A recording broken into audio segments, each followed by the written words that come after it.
Welcome to the Prazoli 10-in-1 wedding spreadsheet tutorial. I'm so excited for you because whether you're thinking about purchasing this or if you're already an existing customer who wants to learn the best way to use your Google spreadsheet, this video is for you. This spreadsheet is going to help you save so much time and stress, as well as help you keep on budget for your wedding. I'm super excited to show you everything that is included in this bundle, so let's get to it. Once you open your wedding spreadsheet, the first thing you're going to see is this tab that says Start Here. In this tab, you're going to see all of the written instructions on how to use this wedding spreadsheet. Of course, I'm going to be covering everything in this video tutorial, but on this tab, you're always going to have access to all of the instructions, so it's always at your disposal. Before moving forward, there are 3 things that I want to make sure to cover. The first one is that if you're seeing a button at the top right here that says View Only, all you have to do is go to File and then click on Make a Copy, and then name your document however you want. Click Make a Copy and you'll be good to go. The button should disappear and you should be able to edit your wedding spreadsheet however you want. Second, you're going to see this as we move forward to the other tabs, but you're only going to be entering values on cells that have this color right here, the light peach color. So if you see cells that are highlighted any of these other colors right here, you don't put anything on them because you might actually wipe out some of the formulas that will make this wedding spreadsheet really efficient. And the third thing that I want to cover is a quick tip is that if you ever see this little black triangle at the corner of a cell, you can just hover over it and you're going to see this little note that will have information to help you understand what you have to do on that column or how to use that specific part of the spreadsheet. And lastly, if you ever want to skip to a specific tab that I'm going to be explaining in this video tutorial, all you have to do is go to the description of this video below, click on the timestamp, and then you're going to be taken directly to the tutorial of the specific tab that you want. Okay, so now let's move forward. The next tab that you're going to see is going to be the table of contents. Obviously, you have access to all of the tabs down here at the bottom and you can scroll and just click on them to see all of the information. But on this tab, everything's organized for you in the exact order. And all you have to do if you want is just click on the link and you're going to be taken to that tab. I clicked right here and we're already on the next tab, the wedding info. In this tab, you're going to input all of the major information about your wedding. First things first, obviously, we're going to input the name of the partners. So put here the name of the bride and groom. And one thing that you might notice is that on your blank spreadsheet, this is going to be showing as light peach, which is the highlighted color that we want you to input the information. And once you input that information, if I put again Sarah and Jake, you're going to see that it's going to turn white. That means that once that information is put into the cell, it is going to be used in another tab. So if you change it here, it's going to be changing in another tab as well. So once it turns white, ideally, you shouldn't change it at all unless, of course, the information needs to change. But once it's input, it's going to be used in a different tab, so just keep that in mind. Next, you have your wedding date summary. This is where you're going to put your wedding date once you decide. Then you see that as soon as you put that date, we're going to automatically calculate how many days left until your wedding. And if you notice, it's in white because there's a formula. So remember, if the cell is in white, don't put any value. Next, there's specific information about your wedding date, such as the ceremony venue, the ceremony time, reception venue, and reception time. Don't worry if you don't have that information right away. Once you have made your decision, you can just come back to this tab and fill out the information just so you have everything organized in just one place. Next, you're going to set the wedding and honeymoon budgets. And just as with the partners' names, it's going to be showing as light peach first. And once you set it, so for example, 40,000 and then 10,000, it's going to be turned white because this information is going to be used in other tabs as well. Same thing with the maximum guest count. Once you've decided how many guests you want, you can put here, and that is going to be used in different tabs as well. So let's just leave it at 200. And the last thing that we're going to do on this tab is determine how many tables we want and what is the maximum capacity of those tables. So how many seats can that table accommodate? So for example, we put table 1 as 15, everything else as 10. And if at any point this changes, you can come back and change it here. If you want a different count of tables, if you want different capacity. Now let's get to the next tab, the invite list. This tab is very straightforward. At the very top, you're going to see these big numbers just so you can keep track as you start adding names to your list. You're going to see your invite limit that you just set in the previous tab, how many current invites you have decided to actually send, and how many remaining invites you have based on your limit. So the very first set of columns is going to be the guest information for partner number 1. The second one is going to be all of the guest information for partner number 2. And then here, as you can see, everything is white because it's going to automatically fill out as you select the invite status to yes. So for example, as you start putting the names of the guests here, you can either set the invite status to yes, no, or undecided. So undecided, you see that it's going to automatically highlight so you can remember to go back and make a decision on their status. And once you click on yes, that you're definitely going to invite them, they're going to be counted in on these top numbers. If you select no for any of them, then they're not going to be counted. And they're also not going to appear on the final guest list. So let's create an example. I'm going to scroll down here to the bottom of the list, add another guest. So Jennifer Hudson. And if I don't select any status, you're going to see this is not going to change. If I put no, that they're not going to be invited, it's not going to change. And if I put yes, not only this is going to change, but you're going to see that it's going to be added here. And it's going to be added in alphabetical order based on their last name. So we have to find here on H. There we go. Here it is, Jennifer Hudson. So you're going to have the final invite list here for Jake and the final invite list for Sarah, as well as the count number. So 93 so far yeses for Jake, 89 so far yeses for Sarah. The next tab is going to be the wedding party. And this is going to be the tab for the special guests for your bridal party. So here you're going to put down the names of your maid or matron of honor, best man, the bridesmaids, groomsmen, ring bearers, flower girls or boys, the officiant, any VIP guests, for example, your grandparents or godparents, anyone that is not specified in these other categories that maybe you want to reserve seating for or invite them to special events, then you put them here. And of course, the parents of the bride and groom as well. Next, we go to the venue comparison.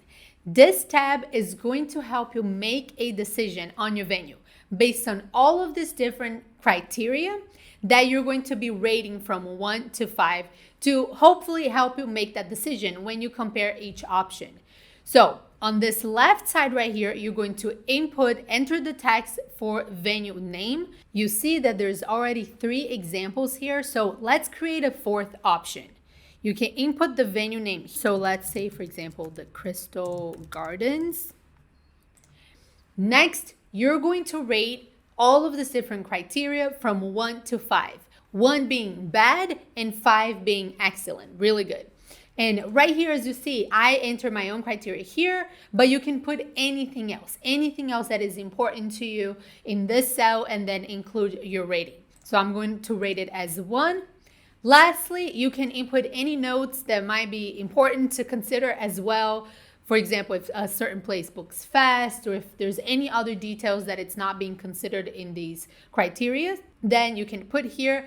And lastly, you're going to see the total score based on everything, and you can easily compare and see which one scored the highest. So this can help you make your decision. Whenever you choose your venue, then you just have to select here And once selected, you can go down and input all of the necessary information. So again, you have everything in just one place. You know, the name of the venue, the address, the contact name, website, the total cost, the deposit amount, the due date for the deposit amount, as well as the remaining amount and due date, and any other notes regarding your chosen venue. Next, we're gonna go to the guest invites. So make sure you've only come to this tab after you have completely gone over your invite list, gone over everyone that you had as undecided, or if you still need to add anyone, because as you're going to see, this is going to be helping you keeping track of all of the invites, RSVP, any details for specific guests. And for that, you need the final guest list to be completed. So again, make sure you have all of that completed before you come to this right here. And at the very top, you're going to see a quick summary of all of the invites. So how many invited guests, number of invitations, and it's not necessarily going to be the same number of guests because some people are couples or families within just one household, and you only need one invitation for all of those guests. And how many invitations have been sent, remaining invitations to be sent, as well as all of the deadline, so you're keeping on track. So once you decide the day that you want all of the invitations to be sent, then you can input the day right here, and it's going to automatically calculate for you how many days you have left to make this happen, as well as the RSVP date. When is the last day that the guests have to actually tell you if they're coming or not, and then how many days left until that date. And right here, as you can see as well, you're going to have your final guest list. And this is really helpful because you can scroll down to input all of the information across the row for that specific guest, and you don't have to keep going back to find who we're talking about. This is going to be frozen for you, and then you just have to scroll right here, and you still know when you're inputting information that you're talking about this guest, for example. So starting here on the guest or household name on the envelope, make sure you pay specific attention to this step right here to make sure you don't overcount the number of invitations that you need to send.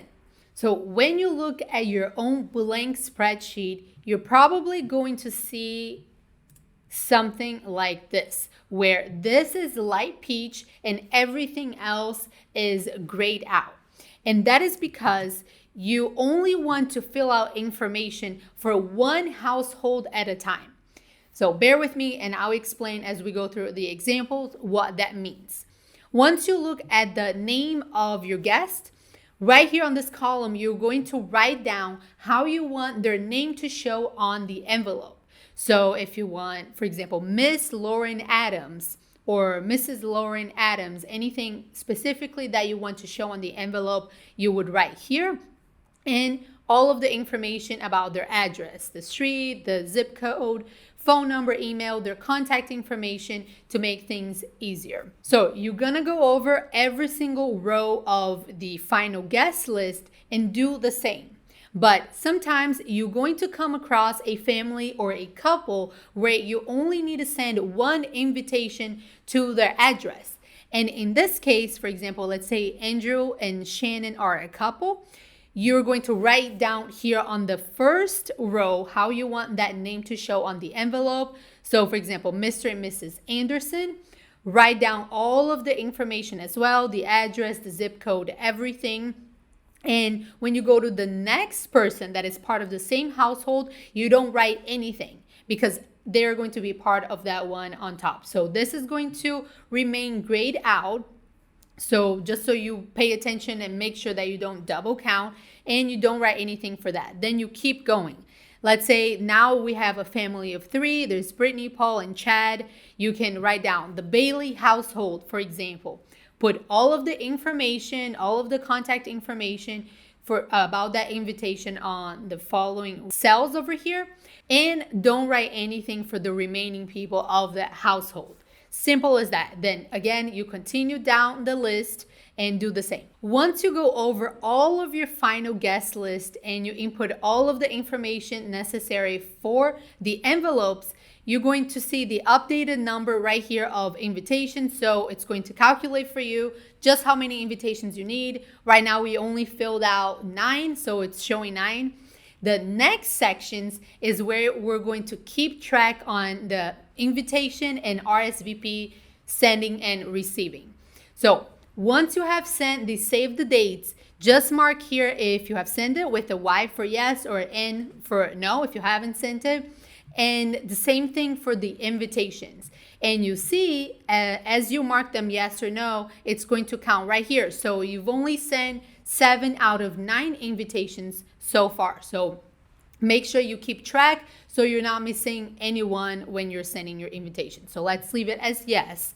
Once you've sent your invitations and guests start to send their RSVPs, we're going to move on to the next sections of the tab where we're going to keep track of everyone who's going to be attending each event. And from now on, we're going to be treating this on a guest basis. We're going to be filling out information on a guest basis because sometimes you're going to be inviting a household of 5 people, for example, and only 3 of them are going to be attending. Or maybe one of them has a peanut allergy or needs some special attention or anything like that. So whenever you fill out if someone's going to be attending either of these events, do this on a guest basis so you can always refer back to this final guest list.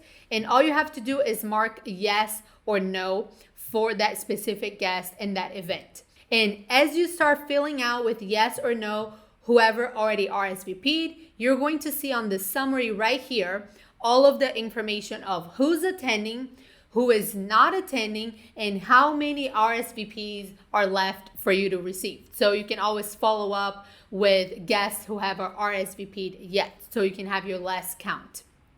You're also going to see the count of how many children and how many adults are going to be coming, which I'll show you in the very next section. So once you do all of this for the guests on the guest basis, or as you do it, you can also fill out the following information, which is their age group, their adult or child, because this may influence on how you're going to create your sitting chart or if you're going to have any special activities for kids or anything like that, as well as keeping track if they're vaccinated or not, in case there are any mandatory vaccinations for the venue that you're using or the location that you're going to. And next, there's dietary restrictions. So if there's any kind of allergies, gluten, peanut, anything like that to inform the catering company, then you have to put out here so you can keep track of everything, as well as any other requirements for that specific guest. If they need some sort of wheelchair, path, or anything like that, you can add here as an extra note. And the very last section is going to be the gifts that you're going to be receiving from each guest. So let me move myself out of the way. So right here, you can simply write down what gift that guest has given you from your registry, or if they've given you money, you can just write down the amount right here. And as you write their thank you notes, you can easily keep track of that by simply marking here if you have sent already the thank you note for that gift or not. And that's the guest invite tab.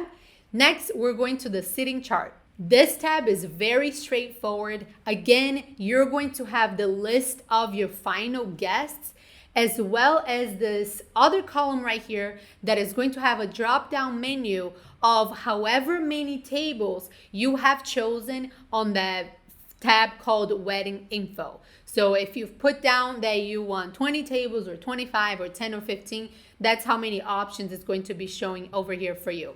And simply all you have to do is decide which table you want that specific guest to go to. And as you select the table number, you're going to see the name of that guest appear over here, so you can see all of their names together and make sure that it makes sense, your seating arrangements. And you're also going to see the final count. So if tables 2 to 8, for example, have a capacity of 10 seats, you know how much room you have left for each one of these. And one final note is that if you're going to have a wedding party table that is going to be a bigger table, use table number 1 for that because we have more room over here, so it's easier to stay organized. Make it that wedding party table number 1, and then continue with all of the other guests on the other tables. And all you have to do is just go over your entire guest list that is going to show up here, and then you can assign them to each table. Next, we have the wedding budget tab. This is going to be super helpful to make sure you stay on budget from the get-go. So what you have here at the very top is going to be a summary of your numbers. So the biggest number here is going to be the wedding budget that you have set in the beginning. Then you're going to see the estimated spend, the estimated leftover, the current spend, and the remaining budget. And what does that mean? For each section of your wedding planning, you're going to have the description, the plan cost, the actual cost, the difference between the plan and the actual cost, the due date, and if you've paid or not. So once you start planning your wedding, the first thing that you want to do is put at least an estimated number for each of the items that you know you're going to want for your wedding. That's why we have this plan column right here. Even if there are items that you're not certain how much something's going to cost, my advice is that you do a quick Google search of average prices, for example, for engraving your wedding rings or for officiant fee donations, anything that you don't really have an idea of how much it's going to cost, so you can have at least something planned to make sure that your total budget is staying within your limit.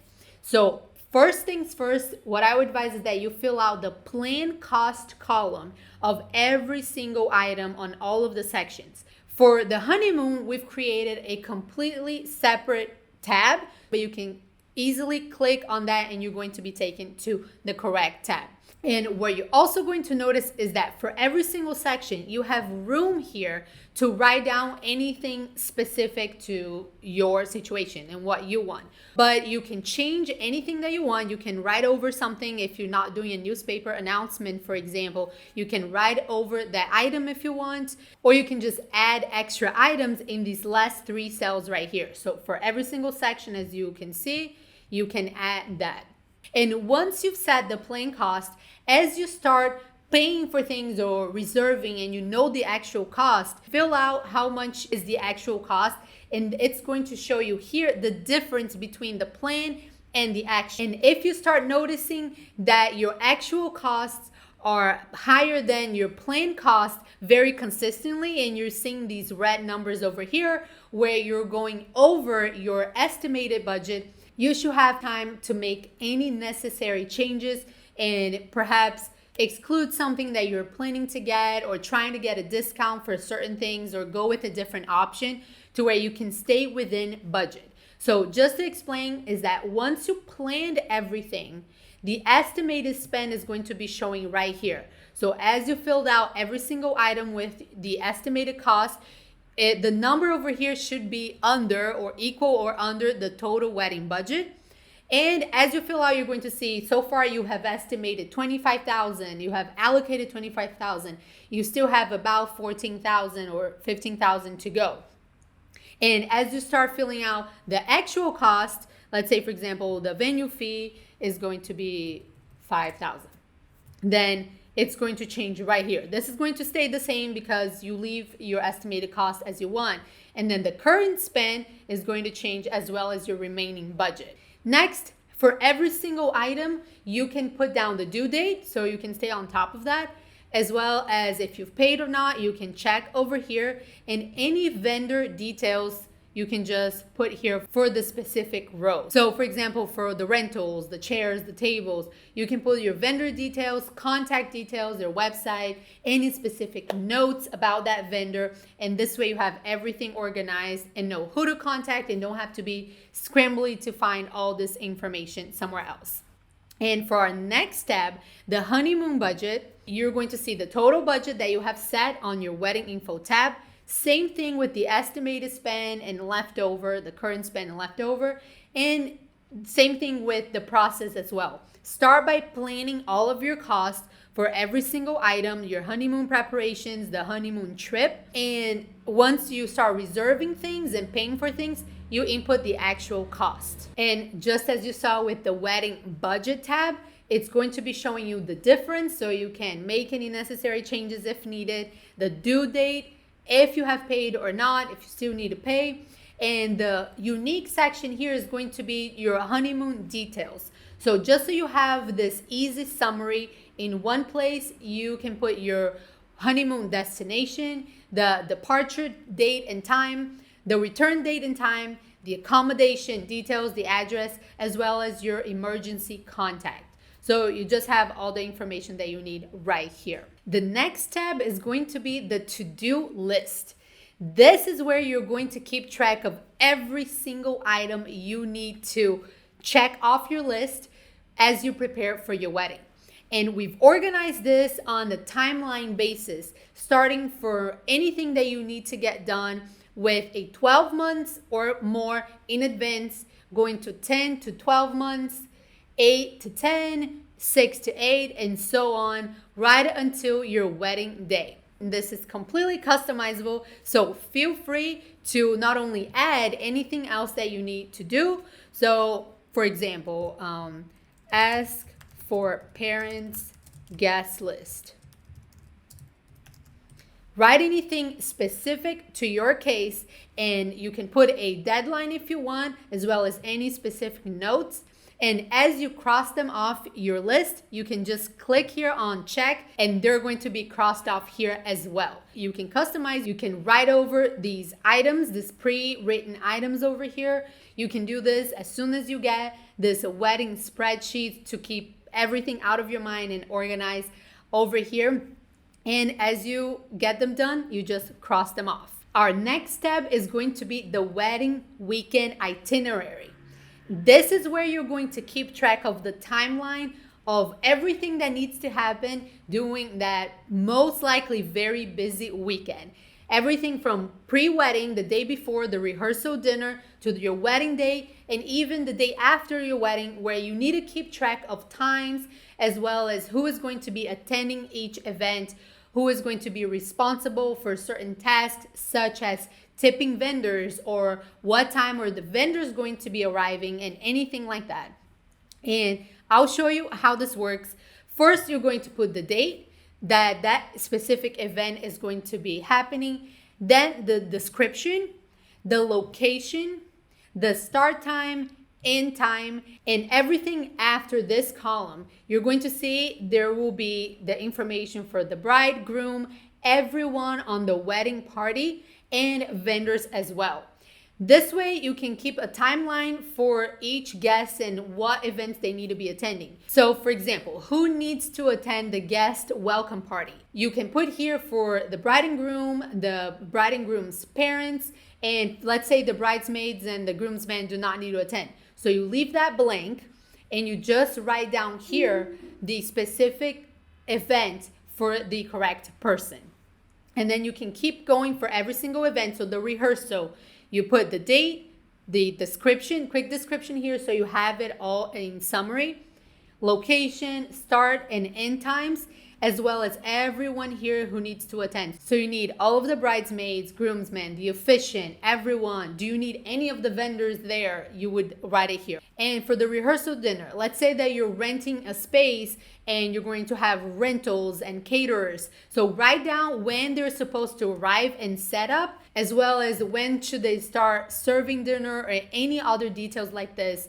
And what I really like about how this spreadsheet is set out is that because of this frozen line, what you can easily do is once you've created all of the event lists, you put everything, for example, what time the mother of the bride and mother of the groom are going to be doing hair and makeup, and so on, everything on the wedding day or the day after. Then you can come here, scroll all the way to your mom, take a screenshot or print this page and send the exact timeline to your mom. So they know every place that they need to be, the time that it starts, the time that it ends, the location, everything that they need to know, so they won't get confused looking at all of the information for the other attendees. So that's just a tip, something that you can do. Same thing with the vendors. If you want to make sure to remind the photographer the timeline, like when you're going to be getting your hair and makeup, so the photographer can get photos for that. Same thing with the groom, the first look. Give this specific timeline to your photographer so everyone is on top of all of the events and the tasks that they have. And we're almost done. Our next tab is going to be the ideas list.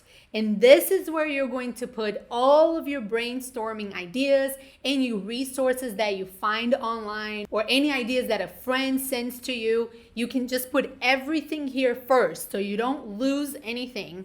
And later on, as you review them, you can mark them as like or not. You can put the cost if it's something specific, if it's a product that you might want to buy, anything like that. You can write notes if you want someone's input. If there's something about that link, a specific paragraph of that link that you really like, then you can write here on the notes. And this way you can keep everything organized and you can add anything that you want. For example, save the date ideas. Mark the category. So for example, stationery. And then go, for example, to Pinterest. Then you can scroll through all of these ideas, and as you start liking them, for example, let's say this one, you can visit the site, of course, to copy the link, and right here it's $16. So let's click here. We're going to copy the URL. We're going to paste here. It is $16. So you have easily the information, and then maybe here you can put any details that you liked about it. Or for example, make sure to take photos before sending the save the date. Any notes that you might want. And then lastly, right here, you have your mood board. Here you can put any images, anything to give you inspiration, or as you go and start selecting some of your wedding details, you can put here what you've selected to make sure everything is cohesive. So for example, as you select your color palette, your dress cut, the bouquet, the hair, you can start inputting images here. So for example, let's say the save the date, you really like that option. You can go ahead and save this image to your computer, and all you have to do over here is select the cell where you want to input the image, go over insert image, and then click on insert image in cell. Here you can just drag the image that you've saved to your computer here, or you can browse and upload the file. So I'm just going to drag. There you go. Once it's uploaded, it's going to populate that cell, and all you have to do is add an image description. So save the dates. And you can go ahead and insert as many images as you want and create your mood board. And the very last tab is going to be this bonus tab that we've prepared for you, which is the resources tab. Not only you're going to have all of these quick tips for specific sections of your wedding planning, the dress, the invitation, flowers, and so on, but you're also going to have our top resources, not only for everything wedding related, but also the best websites where you can gather inspirations. Favorite books, some products that all brides love, as well as blog posts that is going to help you in this planning process. And that's it.